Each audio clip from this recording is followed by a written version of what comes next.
Salut tout le monde et bienvenue dans cet épisode ou dans cette vidéo où nous allons faire suite à celui sur l'argent et la richesse dans un thème astral. Comment est-ce qu'on voit que quelqu'un a de l'argent ou quelqu'un aura de l'argent pour les gens qui sont encore très jeunes et qui se posent des questions par rapport à cela.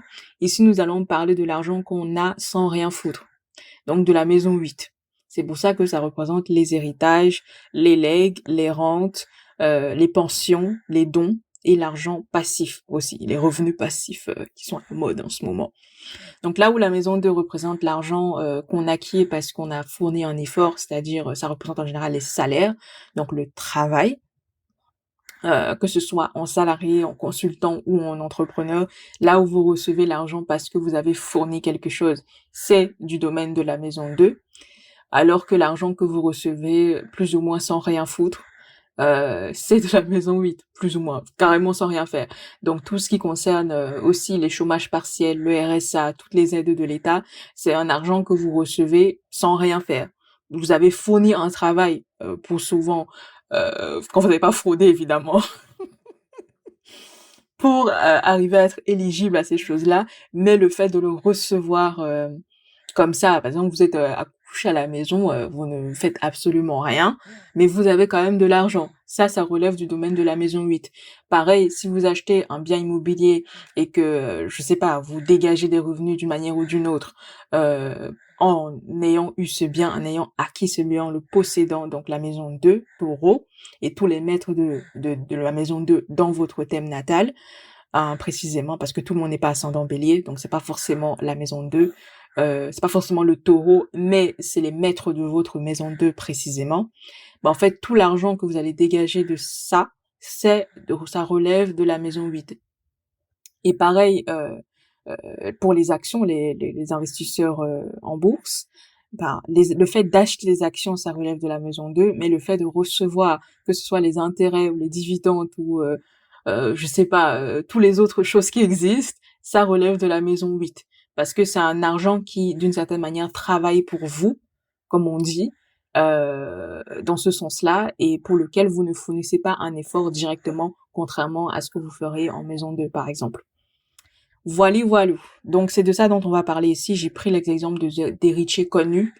J'ai pris des enfants et j'ai pris voilà des jeunes adultes et des personnes qu'on déteste en France parce qu'ils sont simplement héritiers. Ça c'est quelque chose qui me fascine aussi dans le sens où bref, je le dirai peut-être à la fin.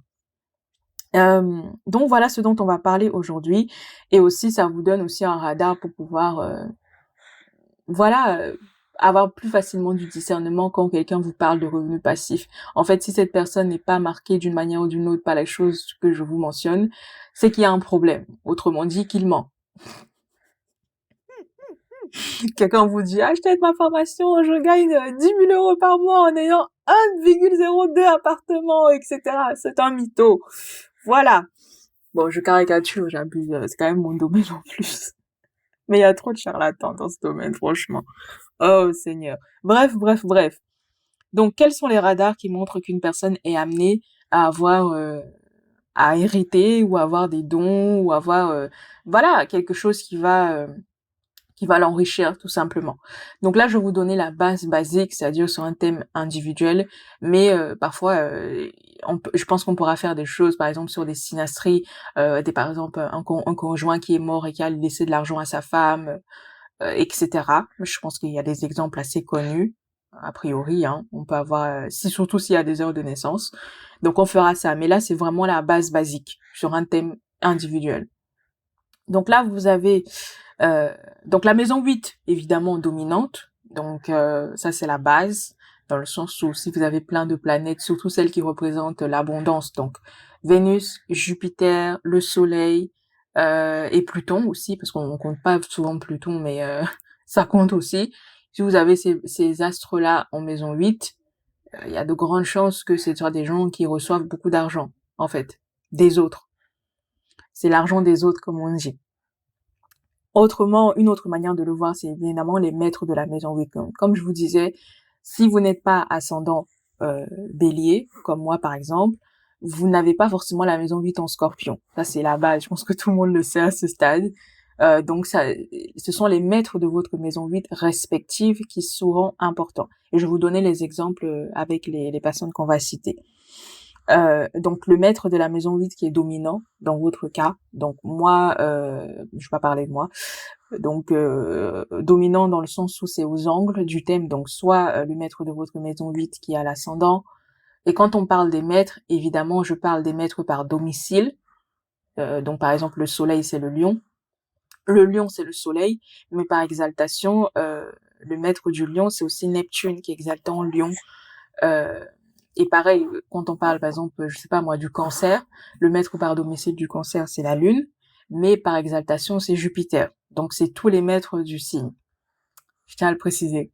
Et donc, si ces maîtres-là sont angulaires, comme on dit, donc à l'ascendant, au fond du ciel, donc en maison 4, ou sur la cuspide de la maison 4 plus précisément, au milieu du ciel, pareil, sur la cuspide du milieu du ciel, conjoint, donc à moins de 10 degrés ou 10 degrés maximum, du milieu du ciel ou au descendant.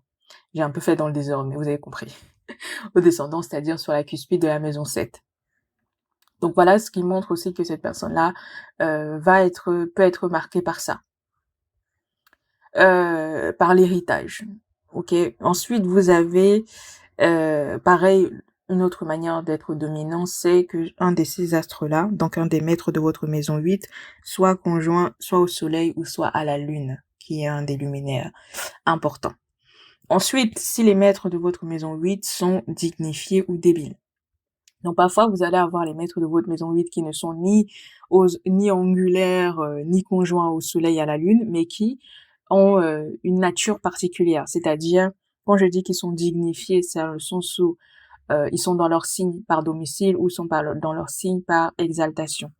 Par exemple, vous avez euh, la maison 8 en bélier et vous avez le soleil qui est en exil, en verseau, ou le soleil qui est en chute en balance, par exemple. Vous voyez? Si vous avez, quel autre exemple? Vous avez, ou débile, comme on dit, donc en détriment, pour le dire autrement. Si vous avez, par exemple, la maison 8 en, quel autre signe? En poisson, simplement. Et vous avez Jupiter qui est en vierge, par exemple, ou Jupiter qui est en capricorne, ou en gémeaux, par exemple. Ce sont des Jupiters qui sont en détriment. Et ça, c'est valable pour à la fois les maîtres par domicile et les maîtres par exaltation. Ou alors, dernier critère, c'est que vous avez aussi les maîtres de 8 qui sont en aspect exact. Donc, par exemple, aussi, ils ne seront, par exemple, parfois ni dignifiés, ni débiles, ni conjoints aux angles, au soleil ou à la lune, ni aux angles, ni dominants, mais ils seront, par exemple, en aspect exact. Donc, aspect exact, c'est un aspect indirect. Je vais le dire autrement. Par exemple, vous pouvez avoir Uranus en Verseau à 3 degrés Verseau. Et vous avez Mars en Sagittaire à 3 degrés Sagittaire. Non. Il y a un sextile quand même. Bon. Je vais prendre un autre exemple. Vous avez Uranus en Verseau à 3 degrés et Mars en Cancer à 3 degrés, par exemple. Vous voyez, c'est un aspect exact parce que c'est le même degré, même si ce sont deux signes, l'air et l'eau, qui ne font pas un aspect direct, ni un sextile, ni un trigone, ni une opposition, des choses comme ça. C'est dans ce sens-là que je le dis. Donc c'est pour ça que les degrés sont importants. Vous voyez que j'en parle de plus en plus. On commence à rentrer dans les choses concrètes. Et après, bien évidemment, il y a aussi les degrés symboliques. Par exemple, vous avez ça en général ça se cumule à un autre aspect que j'ai déjà cité. Par exemple, vous avez, je sais pas, Pluton, maître de votre maison 8, à un degré un degré d'abondance, par exemple. Ça, j'en parlerai peut-être plus tard dans la chaîne. Ça aussi, ça compte. Mais en général, ça se superpose à un autre aspect que j'ai déjà cité. Forcément, vous en avez un des deux. Vous en avez au moins 4 de tout ce que, au moins 3 de tout ce que j'ai cité. Et plus ça se cumule, plus ça montre l'importance de cette maison. Donc, comme je vous dis, ça peut être des héritages, ça peut être un legs, ça peut être un don. Ça peut être une rencontre, donc ça peut être un don fiduciaire, comme on dit, je tiens à le préciser quand même, c'est-à-dire de l'argent, Ou alors ça peut être un bien immobilier. Vous voyez, un bien immobilier, c'est pas de l'argent liquide. Ou alors un savoir aussi parfois, un savoir qu'on vous transmet par les gènes, un savoir-faire, des dons aussi, des dons. Quand je parle souvent de l'idée matrilinéaire, par exemple, vous avez la maison 8 en Cancer et vous avez votre grand-mère qui était je sais pas, une super commerçante qui avait le sens des affaires, mais qui par exemple n'a pas réussi financièrement, mais elle va vous transmettre ça aussi, vous voyez. Il faudrait bien évidemment voir le thème de votre grand-mère, et le connaître un minimum, ou connaître sa vie tout simplement.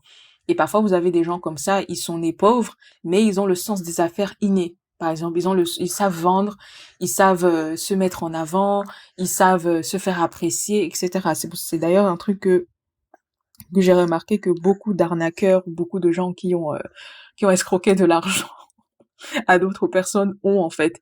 Donc c'est pas et qui sont des pauvres évidemment, c'est pas quelque chose c'est pas un argent, mais c'est quelque chose qu'ils ont de leurs parents. Donc c'est pour ça qu'on vous parle quand on parle de l'héritage, il faut le voir de manière multidimensionnelle. Il n'y a pas que l'argent physique. Il y a les biens qui valeureux, mais il y a aussi ce que vos ancêtres avaient dans la tête ou vos amis d'ailleurs, ça va de soi. Évidemment, de ce type d'héritage-là, je n'ai pas d'exemple de célébrité en particulier.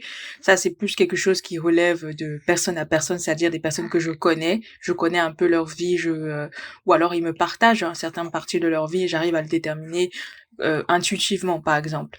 Ça va de soi. Donc ici, on va principalement parler d'héritage, pardon, fiduciaire, de l'argent. Je m'excuse d'avance pour les exemples parce que j'ai pris des personnes qui me sont naturellement venues à l'esprit. Donc pour les personnes qui ne connaissent pas les enfants que je vais citer, les héritiers du moins que je vais citer, parce que j'ai quand même un public assez mature, je suis désolée. Si vous avez d'autres exemples, n'hésitez pas. J'ai pris des exemples français classiques assez connus. Mais voilà, j'ai aussi pris des enfants du côté des États-Unis. Donc vous avez Stormy Webster, c'est la fille de Kylie Jenner, qui est une grande influenceuse. Elle fait partie du clan Kardashian, qui notamment s'est injecté un peu tout le corps et qui est multimilliardaire aujourd'hui, a priori, hein. Bien que sa compagnie, son entreprise, pardon, est en train de faire faillite, je pense. Donc, elle a une entreprise de cosmétiques, plein de choses. Bref, elle fait partie du clan Kardashian. Ouais, ils sont super riches. Et donc, vous avez aussi le père de sa fille qui est Travis Scott, qui est un rappeur. A priori, qui gagne bien sa vie aussi. Peut-être pas au niveau de Kylie, mais il est multimillionnaire. Donc, si on réunit les deux, leurs enfants sont bien lotis, hein, pour le coup. Surtout qu'il y a de grandes chances qu'ils ne soient pas complètement bêtes financièrement. Euh, Vous avez Stormy Webster, qui est la plus jeune de mon classement, qui a le maître de sa maison 8, qui est au milieu du ciel. Donc si vous regardez son thème, enfin, vous pouvez l'afficher. Vous avez la Q8 de sa maison 8 qui commence au dernier degré du Verseau. Donc il y a peut-être 2 degrés en maison 8, en Verseau. Et donc si on considère traditionnellement du coup que le maître de sa maison 8 c'est Uranus, elle a Uranus en Bélier, à 24 degrés Bélier, qui est au milieu du ciel. C'est ce que ça fait partie des critères que je vous ai cités plus tôt. Si on considère par contre, parce que sa maison est largement interceptée par le Poisson, que le maître de sa maison 8, ce sont les maîtres du Poisson, donc par domicile et par exaltation, donc Neptune, Jupiter et Vénus. Elle a Neptune en domicile, du coup Neptune en Poisson qui est dignifié en Poisson. Donc encore une fois, ça rentre dans les critères de la nature de la planète, qui est en maison 8 en plus. Donc voilà, c'est un héritage conséquent pour le coup. Ensuite, elle a Jupiter en maison 4, qui est un autre maître du Poisson. Ça symbolise simplement que son héritage vient de sa famille, c'est un membre de sa famille qui le lui transmet. Très certainement Kylie Jenner qui va représenter un grand pourcentage de cet argent. Ensuite, elle a la lune en maison 2. Ça aussi, pareil, ça... Pourquoi je vais parler de la maison 2? Ça renforce, oui, le côté esprit de famille qui est très, très présent sur les Kardashians. C'est pour ça qu'on les appelle le clan Kardashian, parce qu'ils ont vraiment un cercle très, très étroit, très fermé. Je pense que je ferai un épisode sur eux, parce que j'ai vu des choses qui m'ont fasciné dans leur thème. Ils ont beaucoup d'aspects lune-Uranus, en général les filles Kardashian, d'une manière ou d'une autre. Ouais, ça m'a... Ouais, c'est intéressant. Bref. Et vous avez Saturne en Capricorne. Donc, si on considère que l'autre maître, pardon, le maître comment dire ça? Je vais le redire autrement. La maison 8 qui commence au dernier degré du Verseau, on peut considérer que Saturne est aussi un maître du Verseau, traditionnellement, même si c'est aujourd'hui plus Uranus. Vous avez Saturne qui est dans son signe, en Capricorne. Pareil. Donc voilà ce qui montre que c'est une héritière aussi. Ensuite, vous avez Northwest Kardashian. Donc là, c'est la fille de Kanye West et de Kim Kardashian.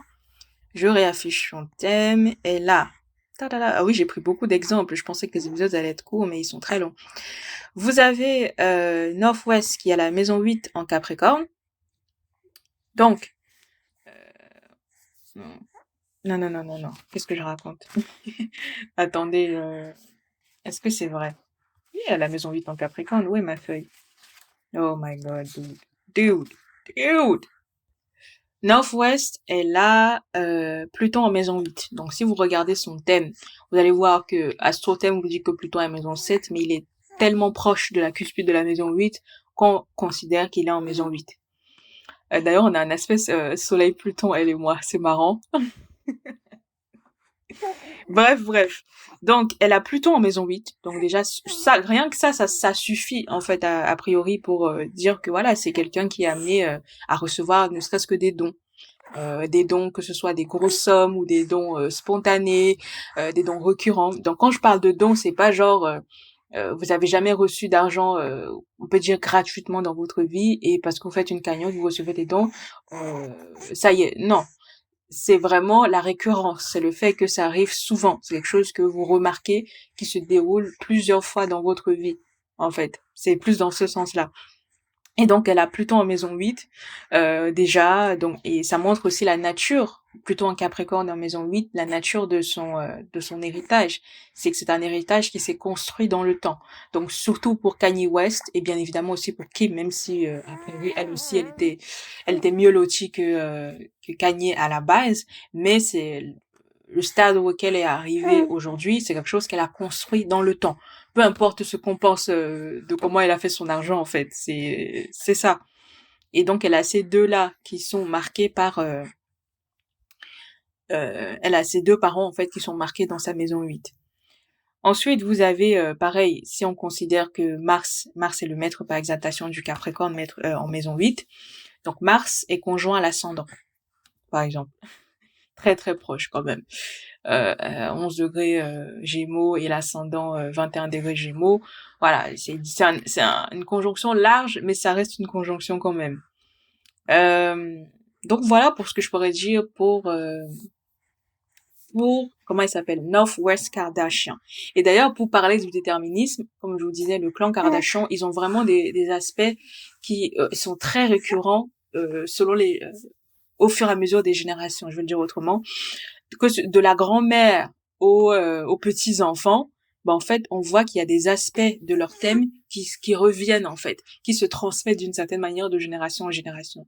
Donc c'est là en fait que vous pouvez comprendre quand je ferai l'épisode sur ça que le déterminisme c'est réel en fait. C'est pas parce que il y a des choses qui ne vous plaisent pas qu'il faut balayer ça. Il y a des choses c'est écrit, c'est comme ça. Bref, je le dis quand même. Ensuite, pour terminer, parce que l'épisode devient trop long, vous avez Blue Ivy Carter, donc qui est la fille de Beyoncé. Donc, la fille de Beyoncé, ses deux parents sont riches. Hein. Donc, voilà. Je pense qu'il n'y a pas besoin de présenter Beyoncé et Jay-Z, quand même si vous êtes un peu plus âgé. Je pense que vous avez au moins entendu parler une fois de Beyoncé. A priori. Blue Ivy Carter, elle a la maison 8 en Verseau. On peut considérer, bon, c'est quand même au dernier degré du Verseau, mais on va considérer ça pour commencer. Donc, on va regarder Uranus et Saturne. Et la maison 8 est interceptée, encore une fois, par le Poisson. Donc, Neptune, Jupiter et Vénus. Vous avez Saturne exalté en Balance, en maison 4. Donc, un héritage qui vient d'un membre de sa famille. Vous avez Saturne et Neptune en aspect exact. Donc, vu que la maison est interceptée par le Poisson, donc le maître du Poisson c'est Neptune, et Saturne qui est aussi un des maîtres du Verseau, qui sont en aspect exact. Vous voyez, Neptune en Poisson et Saturne en Balance. Donc je vous disais, comme vous avez cité un peu plus tôt, ce sont pas des signes. Donc là, on a l'eau et l'air qui font un aspect direct, en sextile, en trigone, une opposition à carré, mais parce qu'ils sont au même degré, ça a un aspect en fait. Je sais pas comment le dire autrement. Et donc vous avez ça déjà, c'est très intéressant. Vous avez les deux maîtres du Poisson qui sont conjoints, donc Neptune et Vénus. Donc le maître par domicile Neptune et Vénus par exaltation, Vénus en Poisson. Vous avez, je pense que ça résume en fait. Donc elle a toutes ces choses-là qui se cumulent en fait. Et donc ça vous montre bien que la fille c'est une héritière. Donc là on en a fini pour les enfants. J'ai vu d'autres choses dans son thème qui me titillent. Elle a la lune en Cancer en maison 12. Bon ça montre aussi que sa mère s'éloigne pour le travail. La maison 12 c'est l'éloignement. Et vous avez Lune, Jupiter qui sont en aspect exact. Donc pareil, d'ailleurs Lune, Jupiter et Uranus d'ailleurs. Et sa mère, elle a une opposition Lune-Uranus, je me souviens bien. Beyoncé. Donc ça m'intrigue en fait. Je parlerai de cet aspect-là un de ces jours. Donc voilà. Qu'est-ce que je pourrais vous dire je vais m'arrêter là et on va faire un deuxième épisode. Là, on va parler des adultes. Donc là, c'est principalement du côté de la France, tous les épisodes, les exemples que j'ai trouvés qui m'ont parlé tout de suite. Et puis, bah, si vous en avez d'autres, n'hésitez pas à me dire, au moins 5, comme ça fera l'objet d'une vidéo entière. À très vite. Et oui, bien, j'espère que vous avez passé un bon moment. Mettez les likes et mettez les commentaires. Je vous attends en commentaire. Salut!